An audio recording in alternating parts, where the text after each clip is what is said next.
Shut the door, girl. Shut the door. Holy cow. It's a snow day here. Again. Sorry, we got back in from Mexico last night. So this is like kind of a rude awakening, you know? That stinks. So I'm here to do some questions for our Relate Well members. Dog is barking. And our Family Rules, Chores, and Systems for Discipline members. I got a few questions. It looks like they're mostly regarding the Family Rules, Chores, and Systems for Discipline workshop.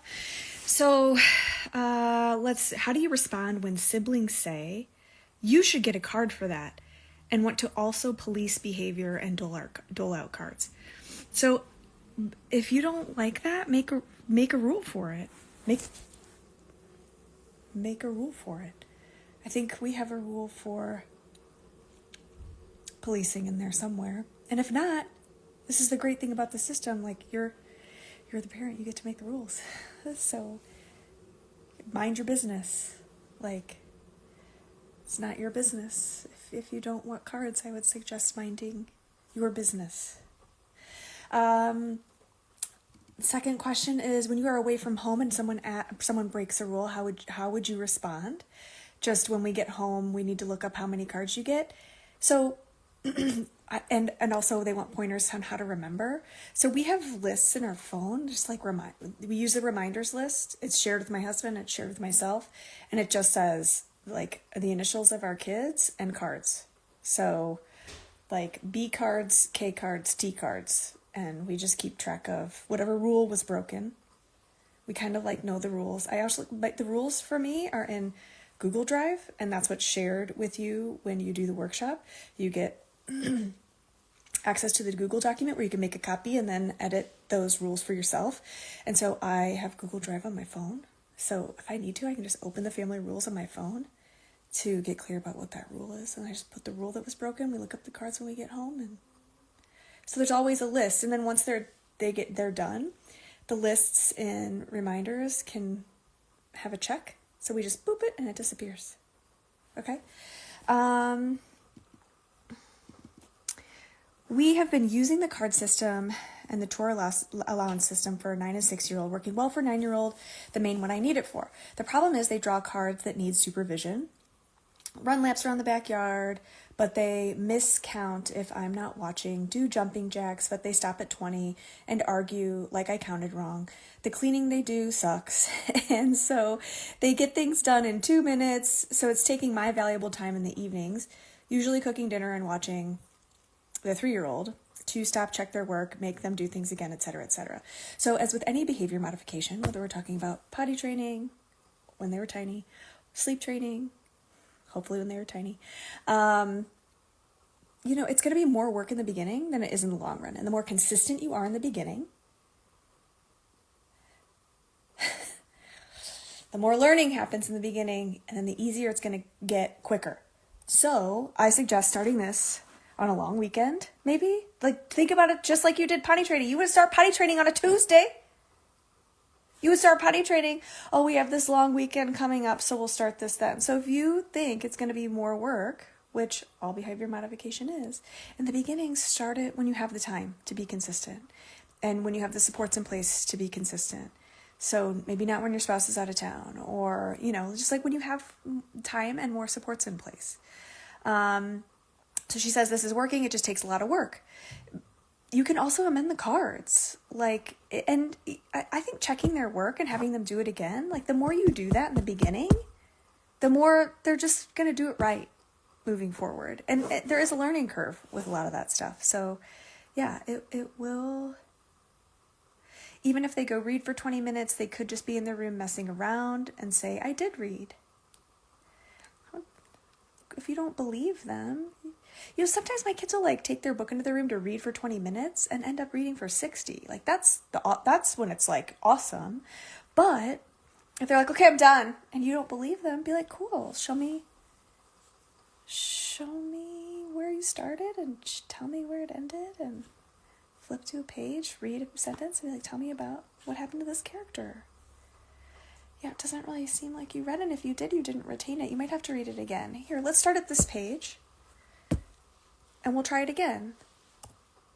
Like, yes, it will take more time in the beginning, but the more they understand that they can't get away with this stuff, the less they're going to try to get away with this stuff. But all smart animals will test their boundaries. All smart animals will test their boundaries. Okay.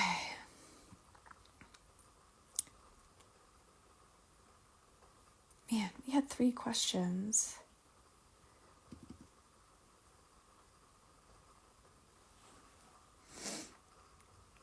I'm not sure if I answered this one before. This is just on like a spreadsheet in Google. Do what you are asked to do immediately without complaining is a rule that's suggested. You can change in the spreadsheet of family rules that we give you with the workshop.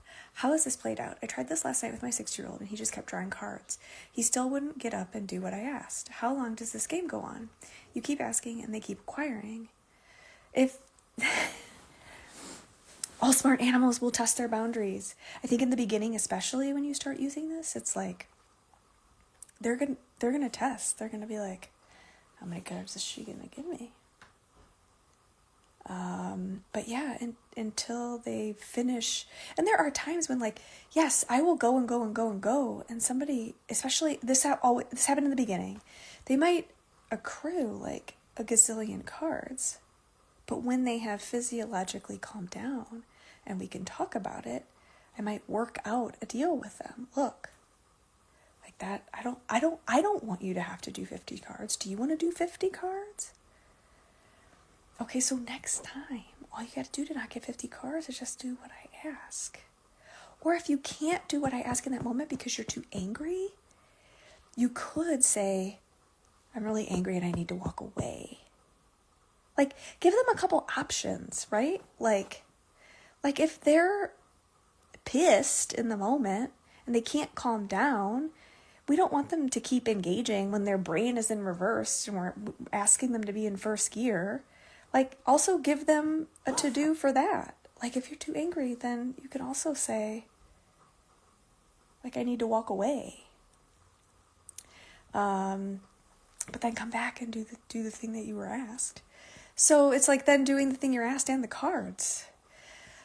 But how about this time we chop those cards in half, or I'll help you do the cards. Like in the beginning, especially when they're learning, like I try to be a fair and just leader, but staying consistent with the cards and using them as like, we're not arguing about this. I'm not raising my voice. It's just like, that's another card that stinks. Like and I give them suggestions, like, it seems like you're angry right now. If I were you, I might walk away until I could be calm. I might another card. I might walk away until you can be calm. Because yeah, you don't want to get into a pissing contest, but you want to teach them how not to do that. What do you do if they refuse to draw a card? Nothing. They don't have privileges if their cards aren't complete. So they don't need to draw a card. They don't have to draw a card. You don't need to draw a card for them. When they are ready to have their privileges back, they can draw the cards that they need to. Hey, Mom, I'm ready to draw a card. Okay. In the beginning, like, I had one in particular. She's a leader. You know what I mean? She'll be a great leader someday. And she could be stubborn for hours, maybe days. But when she could physiologically calm down, she would pick the cards and do the thing. But yeah, that might mean no privileges. In our case, that's no technology or friend time until you do the cards. So yeah, you don't do it. Don't do that. Okay. I've gotten some great messages from people who are using the system. The Family Rules, Chores, and Systems for Discipline workshop. An out-of-state friend of mine said to me recently, Micah, I haven't yelled in weeks. Weeks. She's like, and when my husband yells, I'm like, cards. Like, that's what we have them for, cards. Someone who was really, like, had a lot of questions before they got started. She messaged me recently and was like, it's working. It's working. So we don't have any, that is our most popular workshop right now. And I don't have any questions about like communication so today I put out a newsletter. If you want to,